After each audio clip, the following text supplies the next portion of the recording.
चलो ना जाम मिले मुझे आराम मिले, चलो ना जाम मिले मुझे विश्राम मिले, चलो ना जाम पीके मुझे विश्राम मिले, चलो ना जाम मिले मुझे विश्राम मिले, चलो ना जाम पीके मुझे विश्राम मिले। नामों में नामों का हीरा मिला है, नामों में नामों का हीरा मिला है, नामों में नामों का हीरा मिला है, नामों में नामों का हीरा मिला है। अमर हो जा, जय हो, अमर हो जाए अमृत का प्याला मिला, अमर हो जाए अमृत का प्याला मिला है। भागवत की कथा निराला मिला है, भगवत की कथा निराला मिला है। अमर हो जाए अमृत का प्याला मिला है, अमर हो जाए अमृत का प्याला मिला है।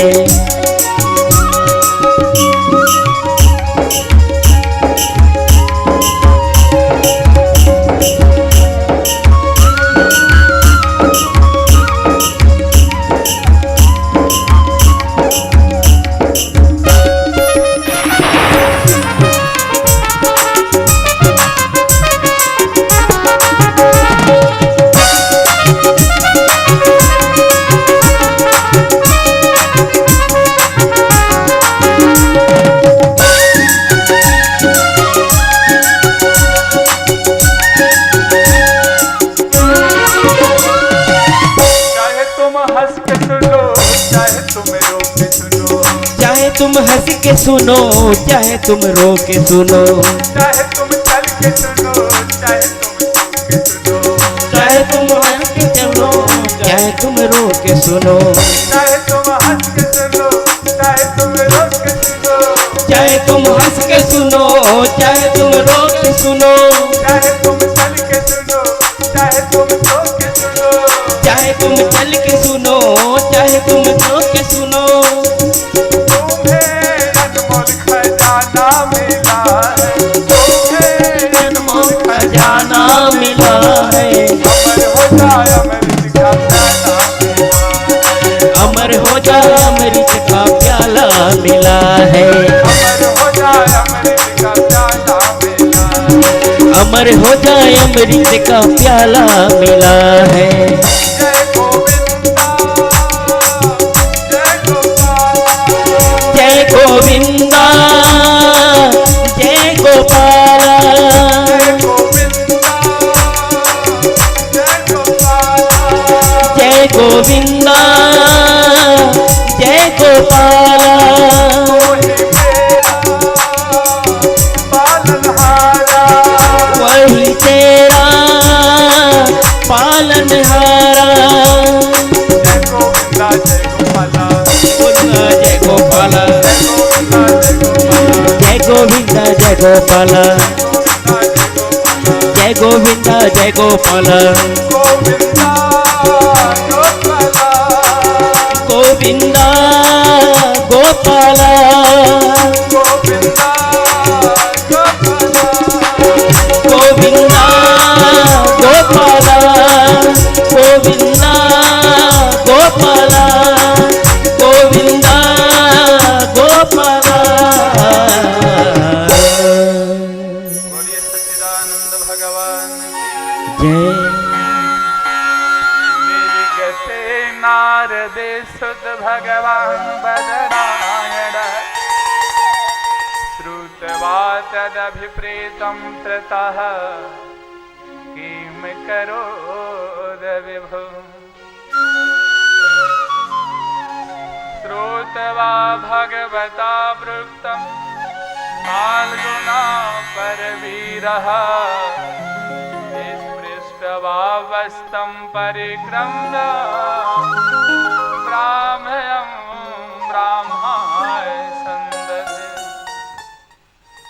सनहत्यानयोनयभयोषतेजसि सरसनवृतेः आवृत्य रोदसीखं च ववृधातिवर्षः,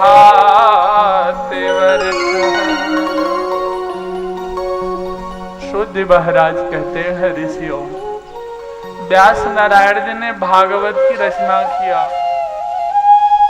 भागवत की शुरुआत भगवान श्री कृष्ण के परम भक्त पांडवों की कथा से ही हुई। सूतजी महाराज बताए ऋषियों, भगवान श्री कृष्ण की सगी बुआ है कुंती और उनके 5 पुत्र हुए।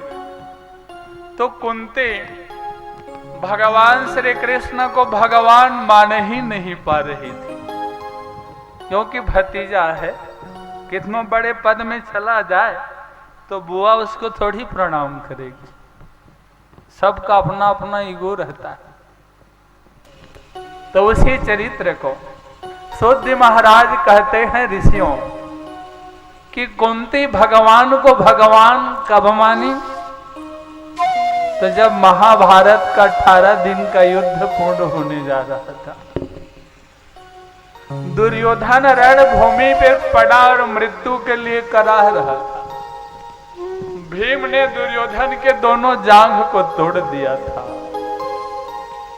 दुर्योधन को गांधारी का वरदान था, जिसके कारण दुर्योधन का शरीर वज्र हो गया था। कौरवों के सभी भाइयों को भीम ने पटक पटक कर मारा था। अकेला जब दुर्योधन बचा तो गांधारी माता के पास जाकर निवेदन किया, मैया अब सब चले गए, मेरी बारी है।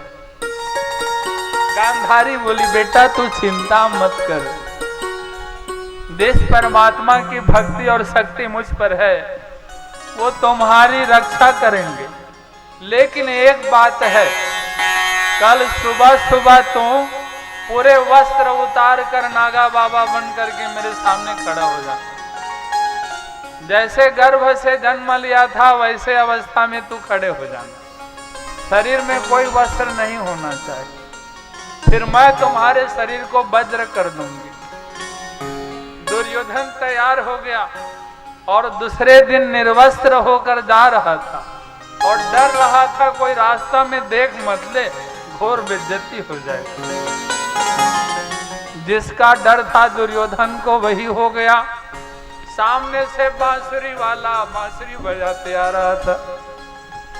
अरे निर्लज कहीं का, अब सब भाई मर गए तो अब साधु बन गया, नागा बाबा बन के घूम रहा है, एक भी लाज शर्म नहीं है। दुर्योधन ने कहा, अरे नहीं कन्हैया, अरे हम माता जी के कहने पर कपड़ा उतार के जा रहे हैं, हम उनके सामने खड़ा होने जा रहे हैं आदेश से। भगवान श्री कृष्ण ने कहा, कम से कम गुप्तांग को ढक लेता, ऐसे ही जा रहा है। दुर्योधन ने कहा, ढक तो लेता, लेकिन कपड़ा नहीं है मेरे पास, सब उतार के आ गया। भगवान केला पत्ता को दे दी। भगवान विष्णु का वास रहता है केला में।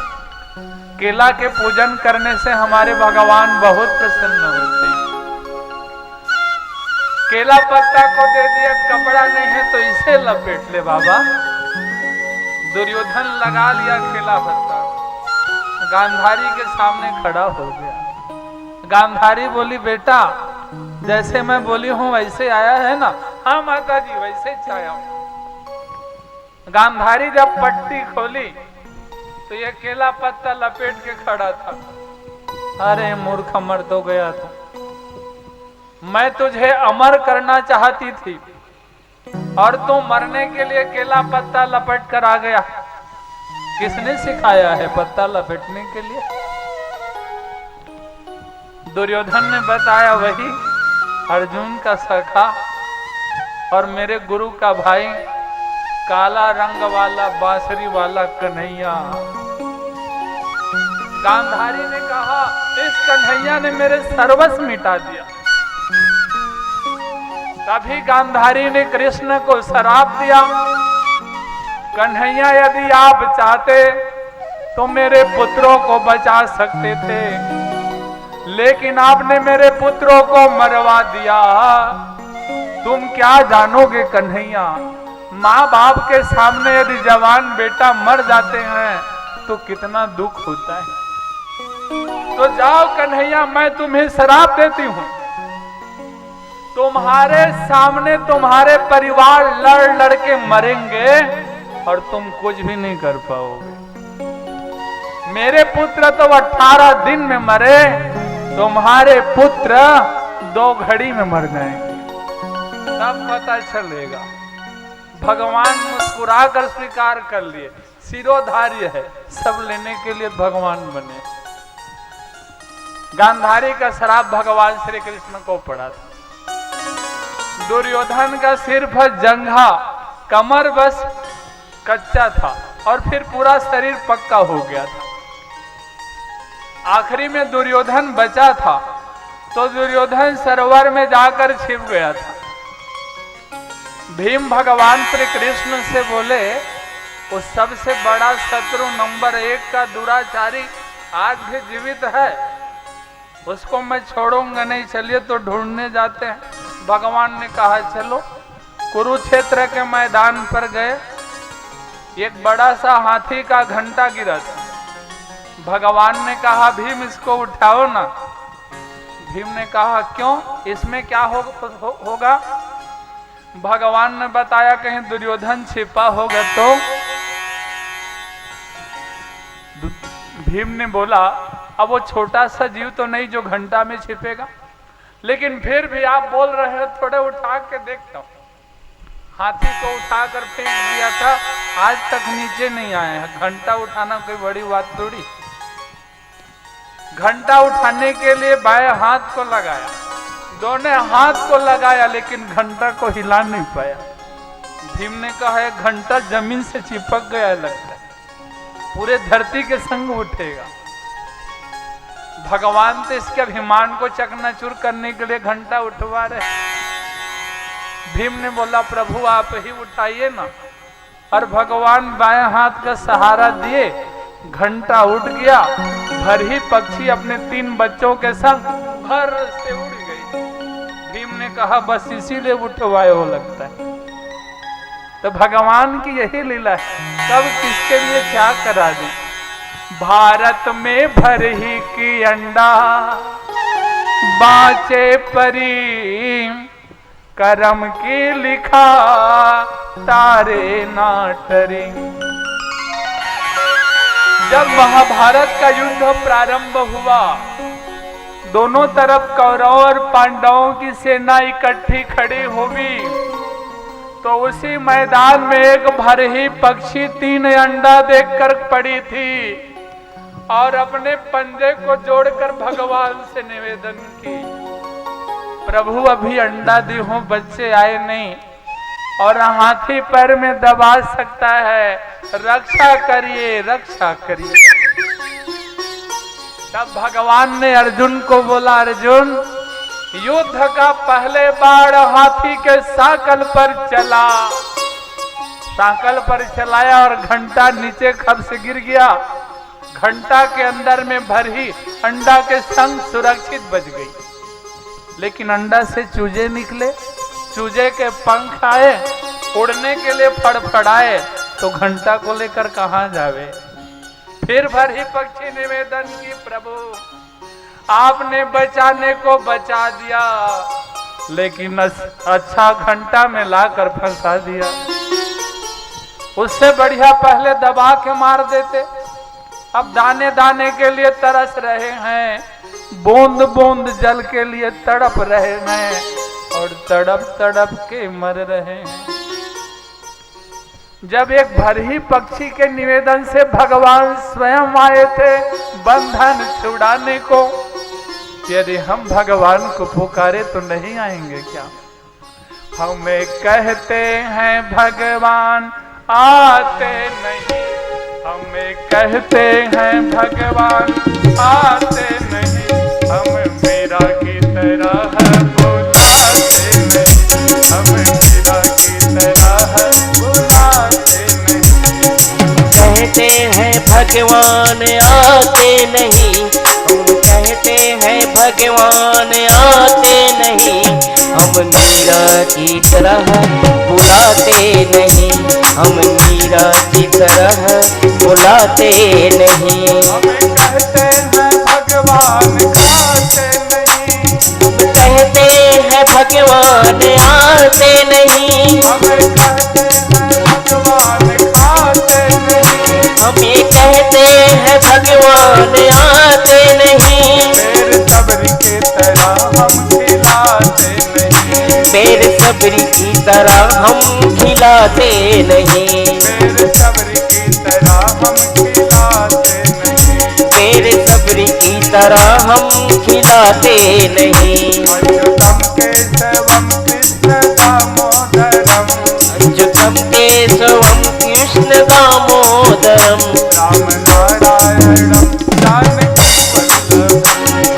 नारायणम जानकी वल्लभम। राम नारायणम जानकी वल्लभम। राम नारायणम जानकी वल्लभम।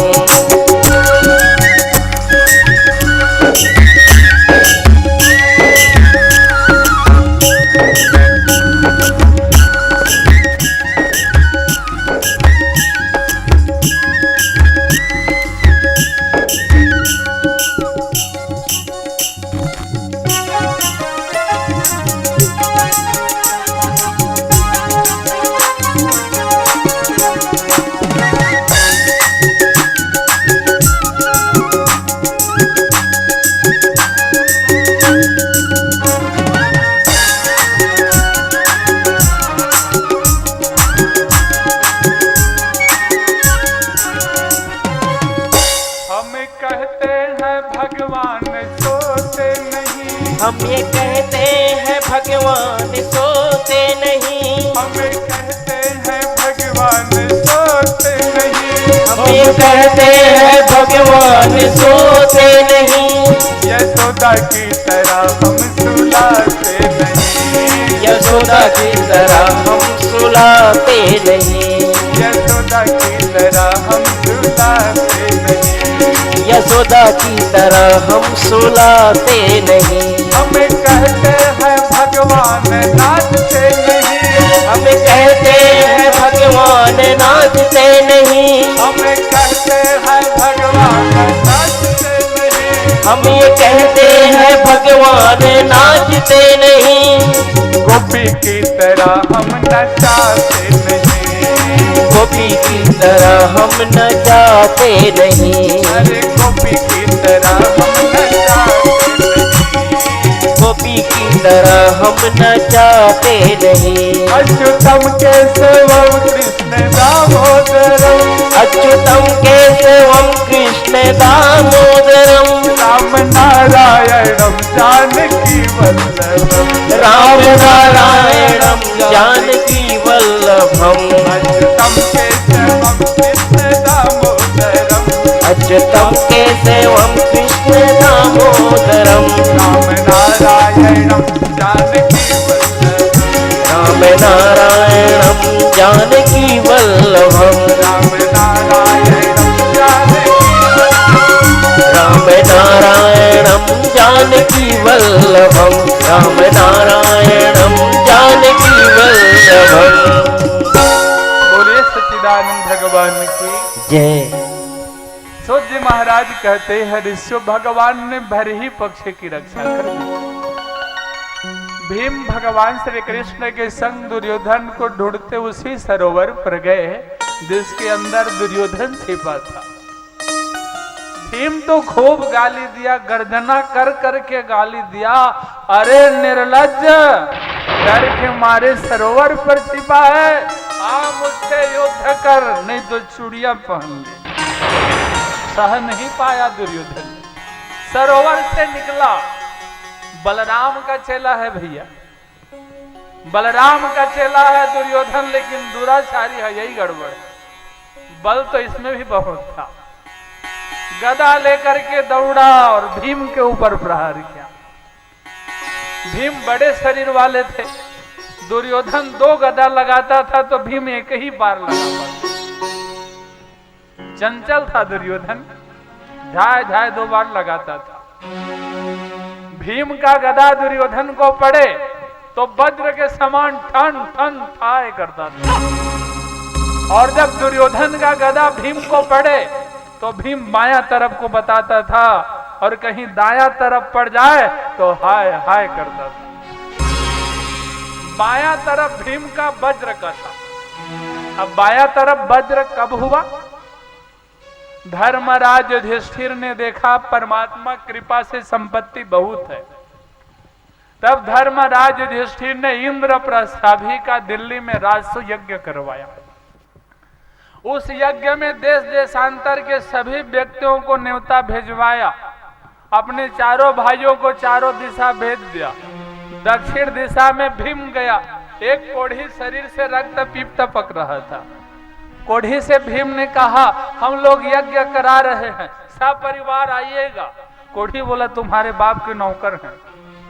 भीम गुस्सा गया, गदा लगा देता। हम मैं यज्ञ करा कर निमंत्रण देने आया हूं और मूर्ख बोलता है तुम्हारे बाप के नौकर हैं। अरे यहाँ ना हो तो नहीं आना है तो मत आओ। हाँ तो बोल देता। भीम वापस आ गया, क्योंकि निमंत्रण देने गया था, लड़ने नहीं गया था। भगवान श्री कृष्ण ने सभी भाइयों से पूछा, क्यों सब कोई निमंत्रण ले लिए? भीम ने बोला, एक उपद्रव बदमाश कोढ़ी एक गदा का लायक नहीं था, वो ही नहीं लिया निमंत्रण को। भगवान ने बोला, फिर उसके बगैर यज्ञ अधूरा हो जाएगा, जाओ उसको लेकर आओ। और लफड़ा। भीम बोला, मैं नहीं जा सकता।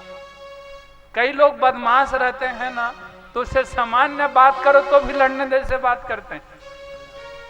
यदि वो बैठा है आपके पास और पूछ ले, भैया कैसे आप भी बैठे हो, तो उपद्रव रहेगा। तुम कहो खड़ा हो जाऊं क्या? बैठे रह। यदि आप उसे पूछ लिए कि आपके पास बैठा है, आपका बेटा है भैया, नहीं तेरा है, तू ले जा। और कहीं वो आपको पूछ लिया, आप लोग कितने भाई हैं? आपने बता दिया हम लोग 4 भाई। वो बोलते यदि 5 होते तो कुछ उखाड़ लेते। लड़ने वाले बदमाशे रहते और वैसी लड़ने वाली माता मिल जाए तो बात मत करना। यदि झाड़ू लगाती रहे और आप बोल दिए, क्यों जी झाड़ू लगा रही हो? तो नहीं, तुम्हारे घर जैसे कूड़ेदान रखेंगे, लगा। यदि वो सब्जी बना रही हो और आपने पूछ लिया, सब्जी बना रही हो भाभी? तो नहीं, तुम लोग तरह चटनी में खाएंगे, बनाओ। तो जिनका आदत रहता है लड़ने का, वो बात बात में लड़ाई करते हैं। भीम ने कहा, मैं नहीं जा सकता। भगवान ने कहा, तुम नहीं जाओगे तो यज्ञ यहीं पर बंद। तब भीम जाने को तैयार हुआ और उसी कोढ़ी के पास गया जो बोला था तुम्हारे बाप के नौकर हैं क्या। अब फिर किस मुंह से बेचारा बोले। फिर भी कोढ़ी से बोला, बाबा बाबा लेने आया हूं। कोढ़ी बोला, तू फिर आ गया। भीम ने बोला, चलिए यज्ञ में आमंत्रण है, आपका जीवन भी धन्य हो जाएगा। कोढ़ी बोला, मेरा जीवन खराब है क्या? तो कोढ़ी है और बोलता है मेरा जीवन खराब है क्या? तो खराब को खराब मत करना। सब जगह चले जाएंगे लेकिन यज्ञ में नहीं जा सकते। उनके दुर्भाग्य नहीं जाने देते, उनके पाप और उनके विपत्तियां यज्ञ स्थान में जाने नहीं देते। तो कोढ़ी बोला, यदि मेरी आवश्यकता है तुम्हें, तो मुझे पाकर कांधे पर उठाकर सम्मान से ले जाएगा, तब मैं जाऊंगा। मेरा क्या गरज है तुम्हारे पास जाऊंगा। अच्छा, तो भीम ने बोला, चल तो फिर। लेकिन मन ही मन विचार किया, इसके शरीर का रक्त भी मेरे शरीर पर लग जाएगा तो ये तो बाद में कल मर जाएगा और मैं कोढ़ी रोग से मर जाऊंगा। भीम भारी भयंकर शरीर वाला बाएं हाथ से कोढ़ी को मोबाइल की तरह पकड़ लिया। भारी भयंकर शरीर वाला है जी। भीम एक फावड़ा से एक तालाब खोदता था विराटनगर में।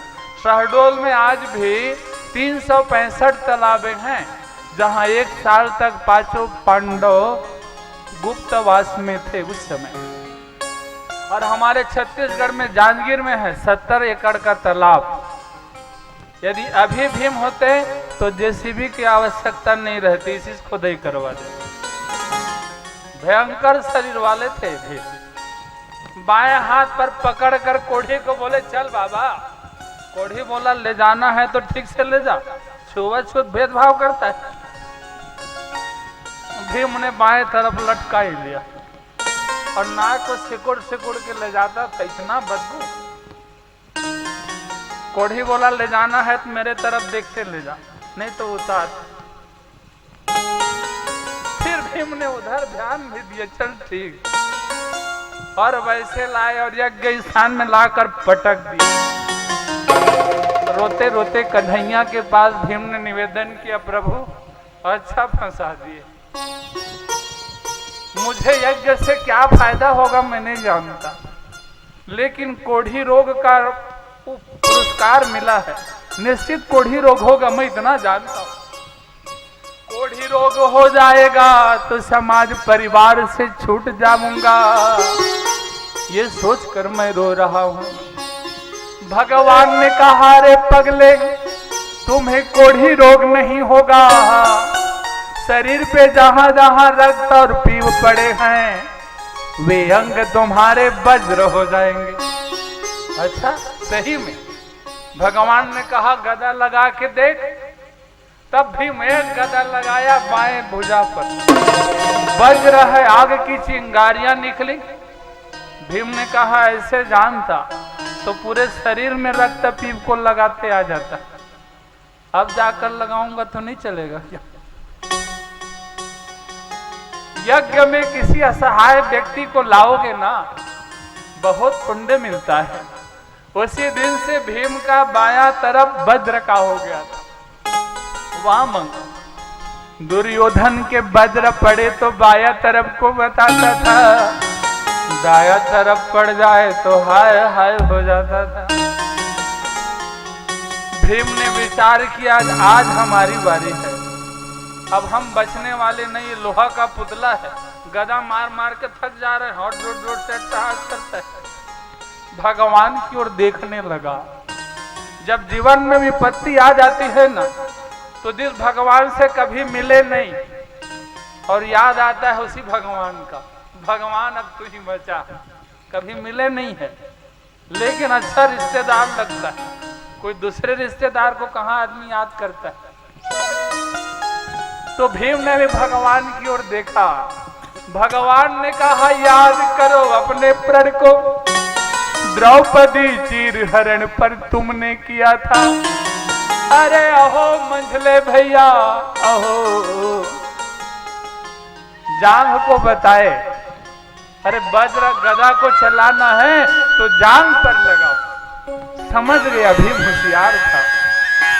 एक गदा दाहिना जांघ पर, दूसरे गदा बाया जांघ पर मार दिया, क्योंकि द्रौपदी चीर हरण पर भीम ने यही प्रण किया था। अरे दुराचारी दुर्योधन, जिस जांघ पर तुम द्रौपदी को बैठाना चाहता है उस जांघ को तोड़ न दूं तो मेरा नाम भीम नहीं। गदा युद्ध में कमर से नीचे प्रहार नहीं किया जाता, हर युद्ध का नियम है, लेकिन अंत समय में भीम ने भगवान के आदेश पर दुर्योधन के दोनों जांघ को तोड़ दिया और वही दुर्योधन रणशैया पर पड़ा, मृत्यु के लिए करा रहा था। रात के समय गुरु द्रोणाचार्य का पुत्र अश्वत्थामा आया।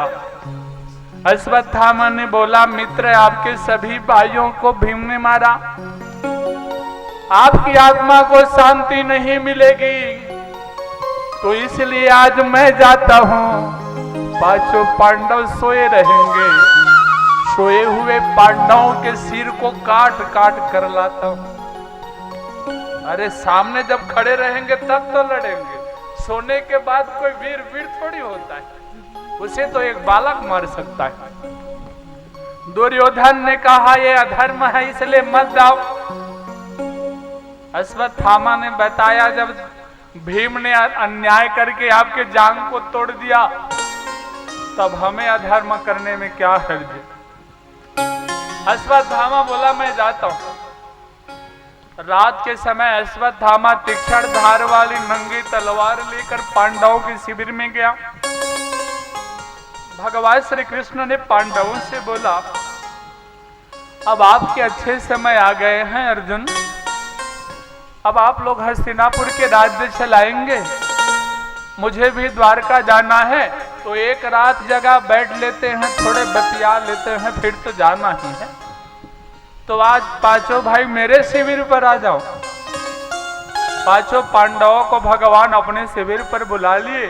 पांडवों का शिविर खाली था और बिस्तर सुने बिस्तर पर पांचों पांडवों के 5 पुत्र सो गए चादर ओढ़कर। अश्वत्थामा रात के समय आया, देखा ये सोया है, यही 1 2 3 4 5 यही 5 पांडव हो सकते हैं।